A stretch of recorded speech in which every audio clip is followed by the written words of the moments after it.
Hey everyone, Scott from Hoarderside, back today with another episode of From the Frame Shop. If you haven't seen any of the previous episodes, I highly recommend you go check them out. I'll try and remember to drop a card in up here somewhere so you can see some of the other pieces of artwork I brought back. Today we're going to go over two pieces.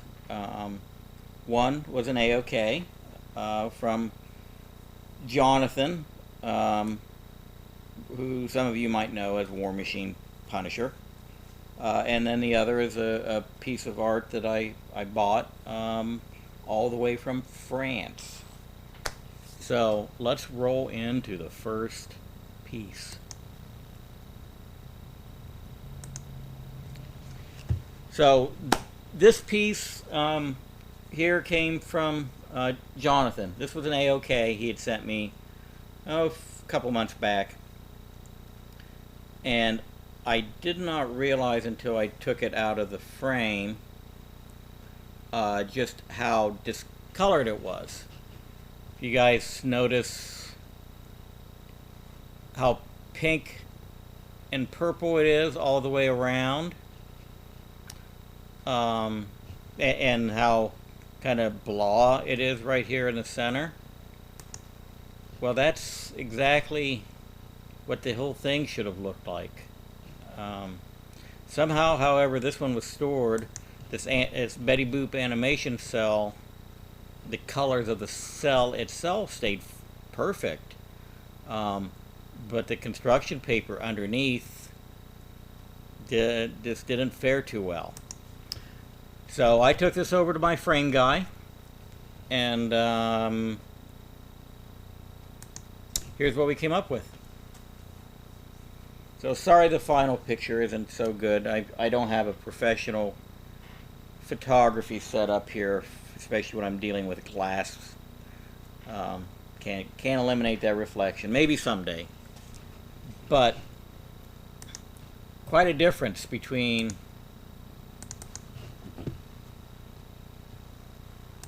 the two.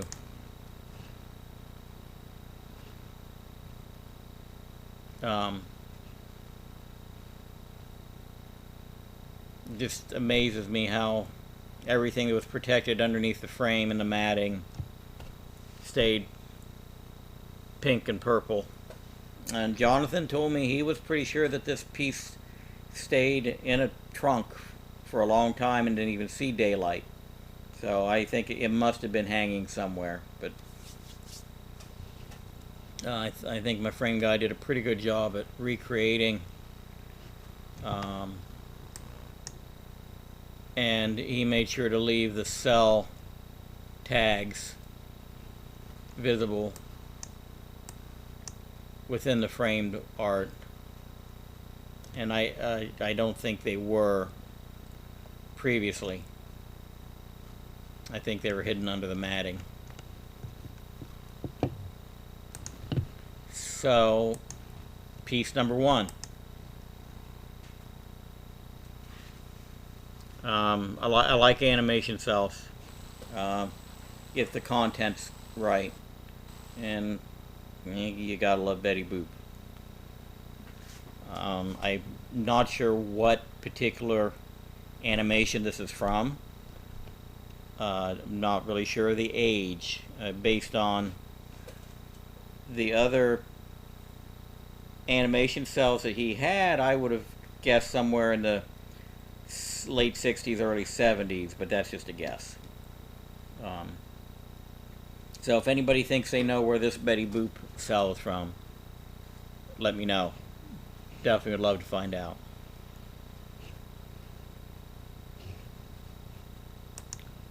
So, and here, let's see how this fares with all my reflective material around here. Here's a finished piece.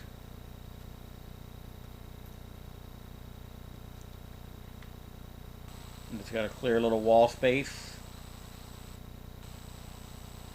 and hanger up. In my UV glass So hopefully we don't have the same problem.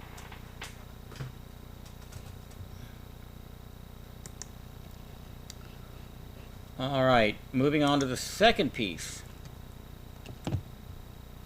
Many of you may be familiar with Wolverine, Netsuki. I've always loved this particular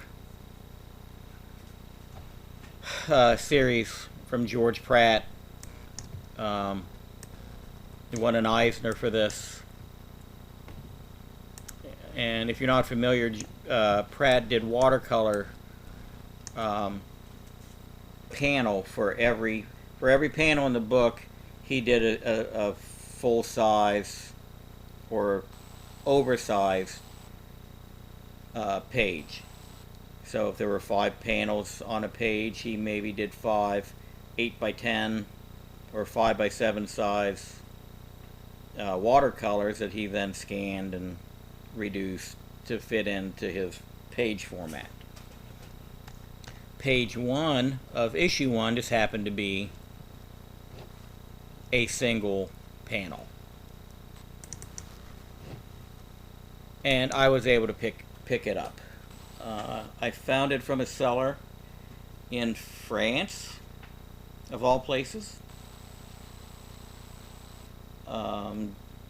I've been eyeing George Pratt artwork for a long time. It was always, you know, a little on the higher side for what it was. I mean, it's definitely not as high as a lot of artwork out there, but he had one particular piece I've been looking at for a long time that on his website was $1,500, and if I remember right, it was like about a 5x7 size drawing. There was a panel from book 1 or maybe book 2. I don't even remember now. But when I finally decided to go ahead and get it, he had the price of it raised up to like $6,000. So needless to say, that was a little out of my price range. And then just, you know, sheer happenstance, I stumbled across this piece on eBay from a seller in France. And it wasn't $6,000, but it also wasn't $1,500. But based on the content and it being page 1 of issue 1, I went ahead and picked it up. So then the big decision then was, how do I display it? How do I frame it? And this piece, just like that, would frame well, and it would probably look, it would look fine, but not a lot of people would right off the bat know what it was, unless you were a big Pratt fan or a Netsuki fan. So I decided to recreate the actual page. So I created an overlay that I could print out on my big wide format 42-inch printer on a piece of acetate. No staples that were involved. And then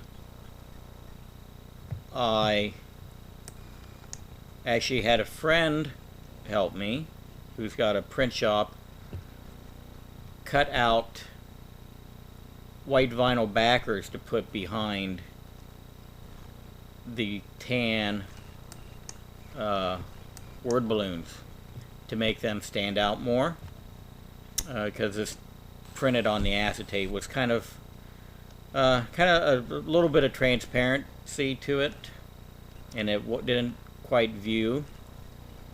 And then the other thing I had to do, which you'll see when I do a side-by-side, is this wording right here. The Shingen Ancestral Home was actually in white in the original. But I reproduced the text as close as I could. And then I came up with this. So this is a finished piece under glass. I went with kind of a bamboo looking frame, which I've used this frame on a lot of artwork that I've done that has kind of an oriental motif to it.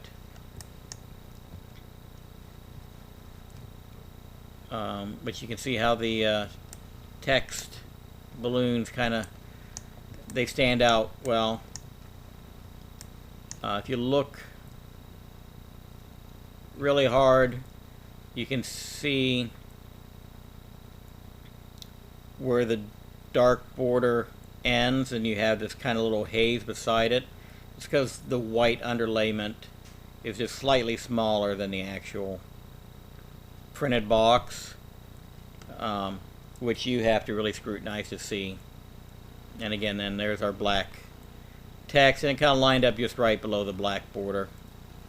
I'm sure the frame guy had a lot to do with that lining up the way it did. But when we do a side-by-side comparison here,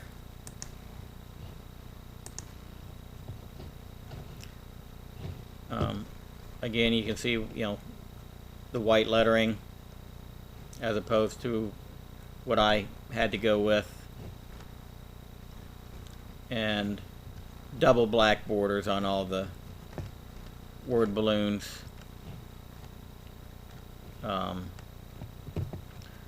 Slightly different shade of blue. This is a darker blue on my frame piece, and versus this kind of lighter blue here.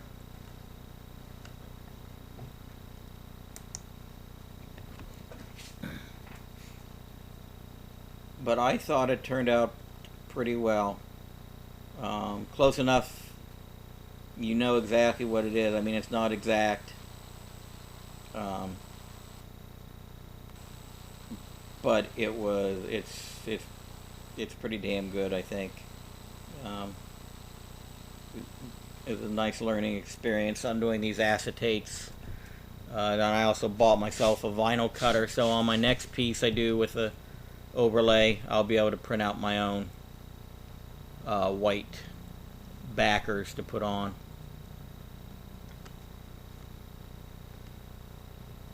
And yes, I do have at least 2 more that I will be working on that have an overlay.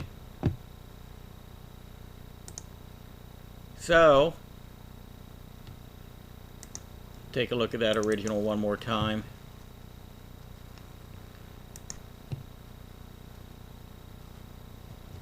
So there's the original next to the finished page.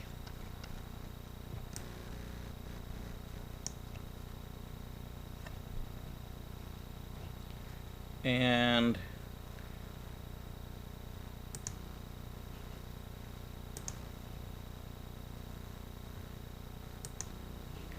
now here it is next to, nope, that's still the finished page. There you go.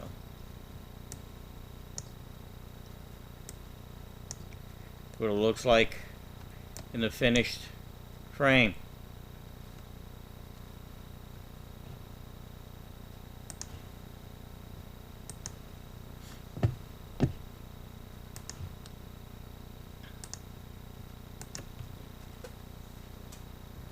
And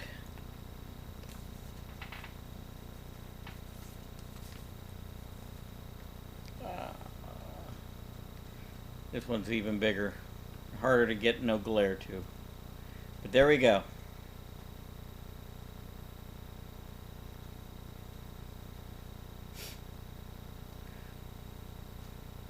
My one and only, probably ever, George Pratt. And there's a cover to issue 1. highly recommend the series if anybody's not familiar with it. You can still find it in dollar bins. And if you want to get a full set on eBay, there's probably, you can find one for $10. It's only 4 issues. Highly recommend it. Great series. I think that's going to do it. That's it from the frame shop today. Again, I've got 2 more projects I'm working on with acetate overlays to get framed up. Just in the beginning stages of those. It's going to be a little bit before they're done. And I've got more buddy mask artwork on the way in. So as soon as I get these last 3 covers in, I'm probably going to have just a full buddy mask video and show off these new ones. I think I've got a few more that have come in that I haven't shown yet, plus recap all the rest of them that you've probably already seen. We'll just make it in one big long bunny mask video. You can never have too much bunny mask in your life. So that'll do it for today, though. Let me know what you think of these 2 pieces. Which one's your favorite? I know which one mine is. Not too hard a choice here. And again, on that animation cell, if you know anything about Betty Boop or have any clue what cartoon that might be from, I would love to know. So hit me up, leave a comment, leave that thumbs up, subscribe if you haven't, all that good stuff. And until next time, I'm Scott from Hoarder's Hide, and I want to know what's in your hide.